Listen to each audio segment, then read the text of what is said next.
You know, Thanksgiving is a time when gratitude just seems to well up within us.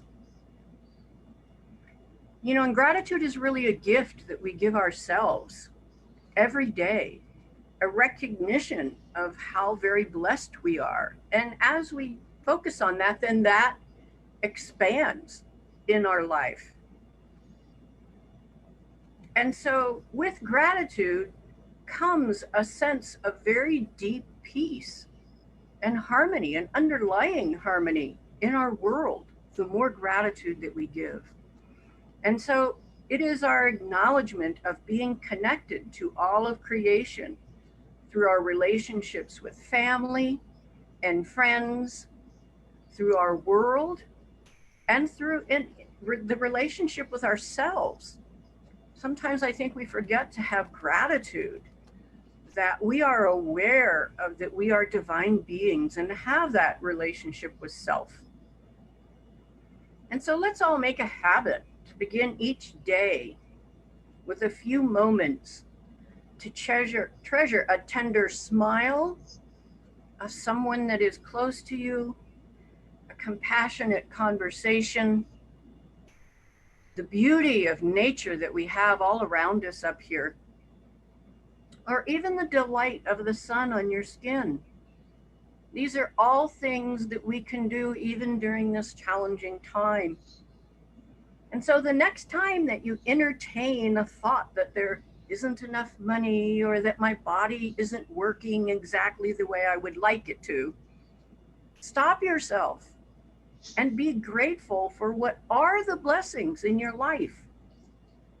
Not as a way of ignoring the problem, but as a way on focusing on the positive, to see other possibilities. If you do not have gratitude for what you currently have, it's really hard to concept and project new possibilities in your life. It'll help you experience the joy while you continue to work through those challenges. So one of the things that I'm most grateful for is this unity community. I haven't been out in person talking to a lot of people, being with them, gathering. That's why the chime meditation was so great, to actually see people. And so being able to connect with the small groups has meant a lot to me. So how many times have you been sharing from the heart with someone and they interrupt with advice, or perhaps with a little bit of scorn? So compassionate listening is a skill that we can all learn. And it's just to appreciate another person's feelings and their experience. It's not pity. It's not feeling sorry for or even relating to. It's not saying, oh yeah, I've been there, I know what that feels like. That is not compassionate listening. Just listen without judgment, without analyzing, figuring out what you're going to say next, trying to fix the situation.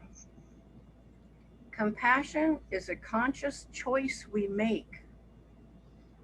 We have to create or generate compassion. That's a choice. And when we do, an amazing thing happens to the person in front of us. The person feels safe. Someone really cares about them. And it opens the door for their healing when they feel heard. So this is the kind of listening that I have seen grow in our small groups. The morning coffee, the intenders, where we open our hearts, we share. And there is no judgment, there is no fixing. We laugh and we just listen. So compassionate listening is a gift that we give to ourselves, but also to each other. One of the most important gifts is to just listen. So this morning, we're going to hear from three of our members who led one of the small book groups and what that experience has been for them.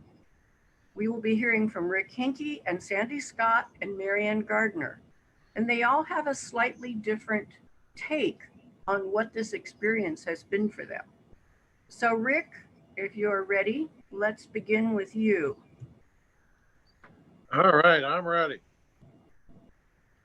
All right, well, welcome and greetings to everybody.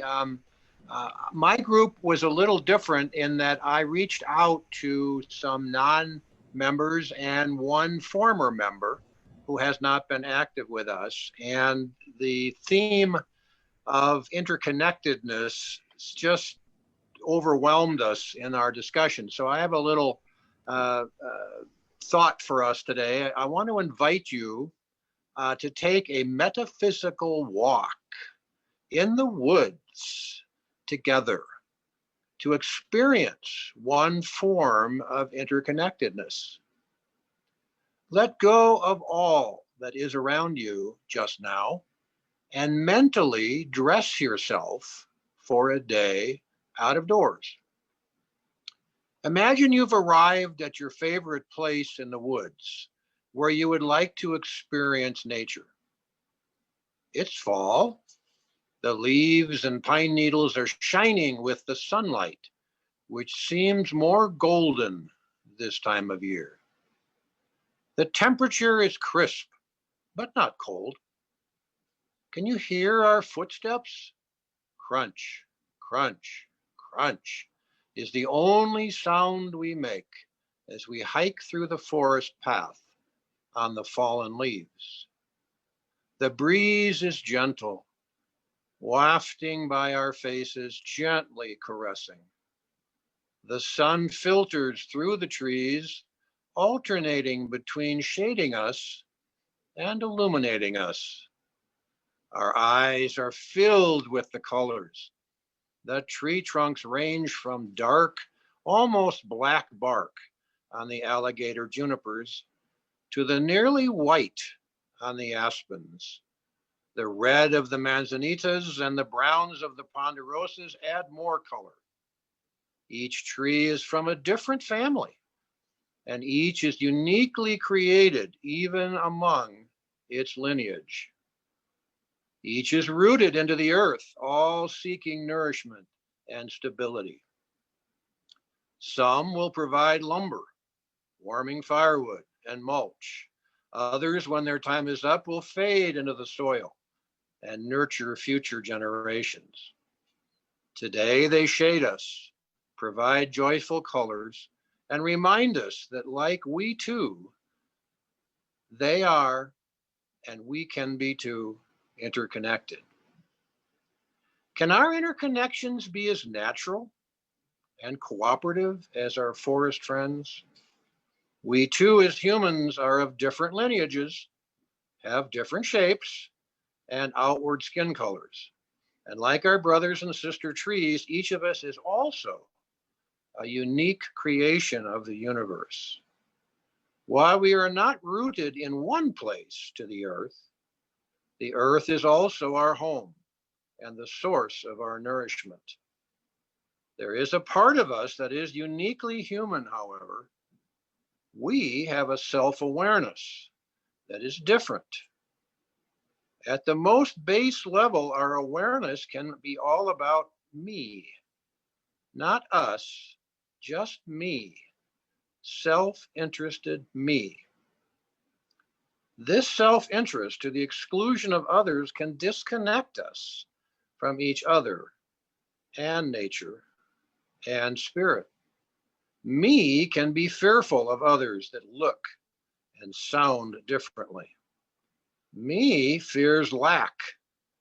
There might be enough nourishment for all, but maybe not, and I must get what I need. More often does selfish, me often does selfish, not self-full things. Me can damage the earth, our home, and the home of all other life.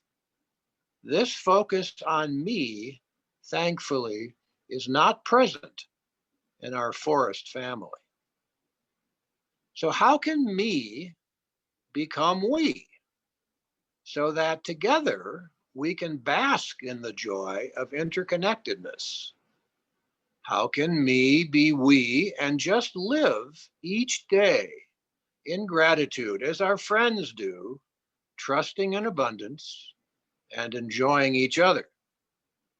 The answer for me is choosing to live in a different forest, not the Coconino or the Tonto forest, but I call it the unity forest.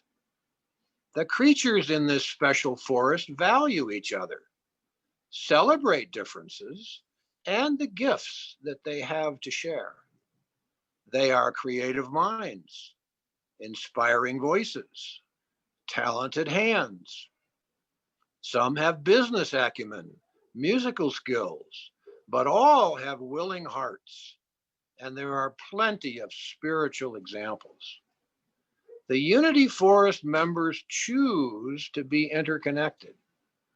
We recognize that each of us, me's, has unique needs and interests, yet there is a common we, a sense of values, the value of each person and of all life, the value of reaching out to our higher selves, to spirit for inspiration and support, the value of giving back as me to those in our own forest and to the larger forest community around us.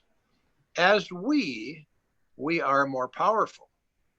In just the last few months, and Betty just shared the list with you, the Unity We has raised $1,000 from our cast-offs in the rummage sale, supported our brother Maurice in his last days, done the happy dance for June in the Powell House, called Suzanne during her recovery, checked in with each other, shared in our book studies, laughed during morning coffee, supported each other in the intenders circle, celebrated spirit together in chime meditation, and given our treasure to keep unity of pace and strong. This and so much more has each of us me's done as part of the greater we. Let's find other me's out there in our community and invite them to become we's as well. There are many unique souls in our Unity Forest, all bright spirits with gracious hearts. Yet we have our aches and pains, a worry here and there, and all of our intentions are not yet complete. In that, we are like all the others in the greater forest. Our difference is that we choose each other to be connected with, and we are truly open to all. And I am grateful for all of you. Thank you, Rick. Oh my gosh, that was just beautiful. For all of you that don't know, Rick is very much a poet, and he has written several really beautiful meditations that be really wonderful to see that side of you even more. Everyone knows the business side, but thank you so very much for that. And so, Sandee, can we hear from you now? What the experience has been like for you? Absolutely. Hopefully you can hear me okay. Yes, we can. Good.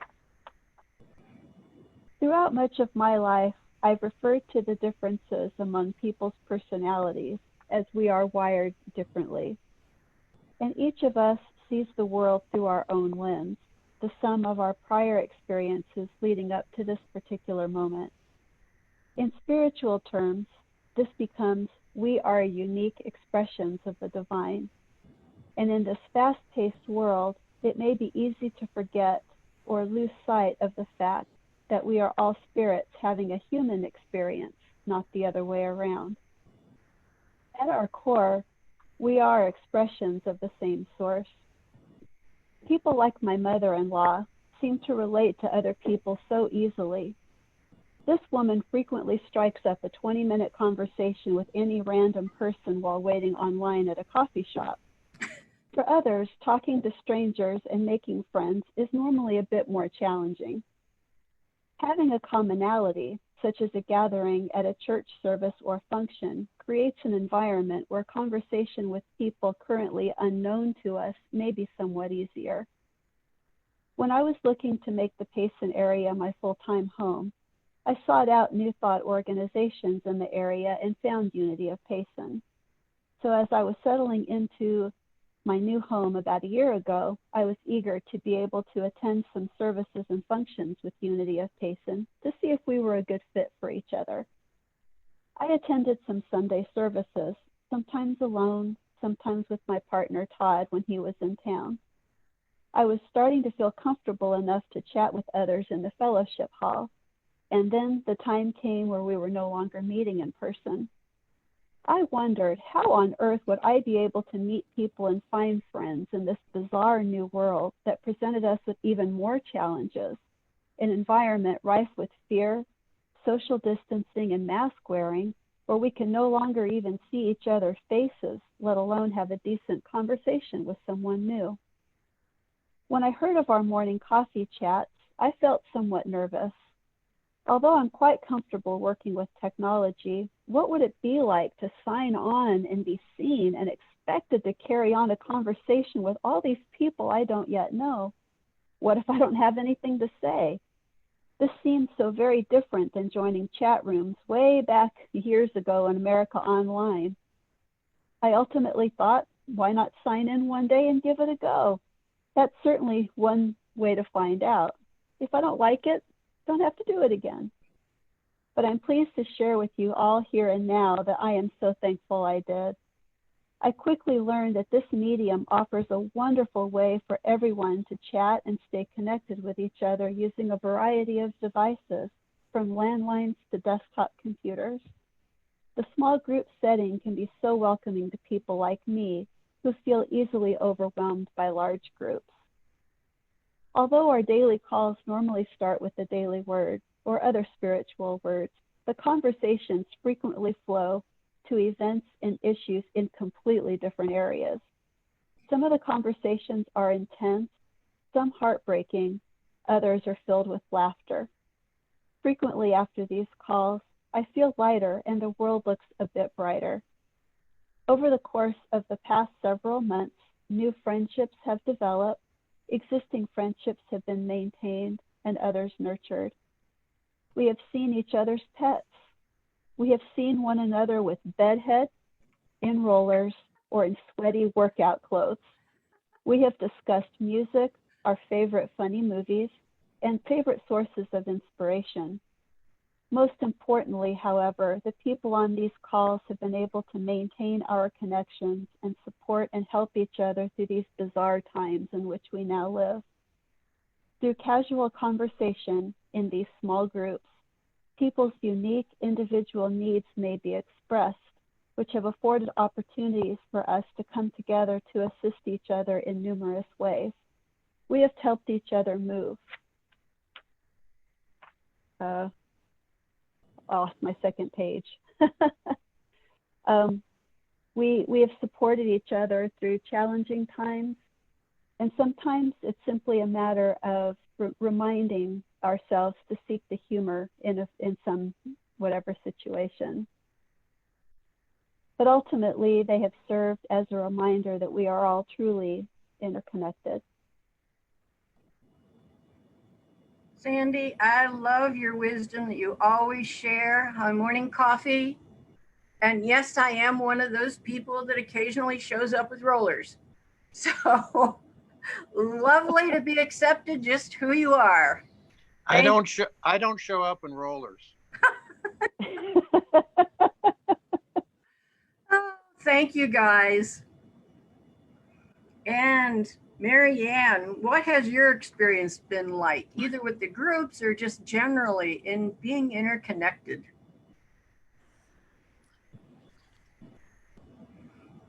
Well, I'll let you look at my real face now. Okay. Well, why I know that we're all connected and one in the spirit of God, I've been learning how true that statement is for me in a very personal way, more and more lately. But I'm going to remind some of you about how before I even really knew much about unity, back in 2015, I had just recently joined Unity of Payson, and shortly after that, I had a couple surgeries, and they were pretty serious. I was close to leaving the planet, but I had so many friends come to visit me and to send me loving wishes and prayers for my recovery. And I guess that's what really got me through it, because I did survive amazingly. I think it was a real miracle that I did. And both my families of origin and my family of friends gave me that reassurance that everything was going to be okay. So recently, though, I've been challenged again in a different way. I have moved to a new location here in Payson, and I've been here for about a month. Well, a little less than that, but I'm still not finished moving. And thanks to so many of my soul sisters and brothers here in the community of Payson, I'm getting it done. No way could I have accomplished it on my own. That's how I know that we are all connected. Like the song, heart to heart, a golden thread. And I know you all know that one because we do it a lot. The practice of communication is a compassionate communication in the community of Unity of Payson. And I'm learning, like your quotation, Betty, I'm learning to be happy and joyful by practicing compassionate communication. The more I choose to practice it, the happier I'll be. Thank you. Oh, Maryann, that was so sweet. You know, you have such a presence of openness and gentle love. You are approachable by everyone because of what you radiate out. So thank you so very much. So gosh, this I'm about to tear up about how close we are and how we have all supported each other through these difficult times. And anyone who hasn't tried some of the other groups, I encourage you to do that. It has meant a lot to all of us. And in the larger picture, you know, remember that we all have this ability to change our world for the better. And the first step in that is to honor what is beautiful and unique in each one of us. As we make our own inner world, like you were saying, Maryann, more gentle, more compassionate, and joyful, we bring those qualities to the outside world. That's how it spreads to the larger world. So let's speak it. Let's act it.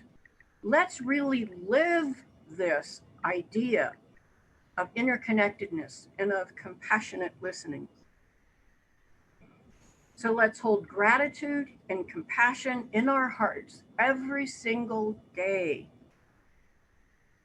as this unity, as this community. So thank you all so very, very much. And my speakers, oh my goodness, you were wonderful. Wonderful.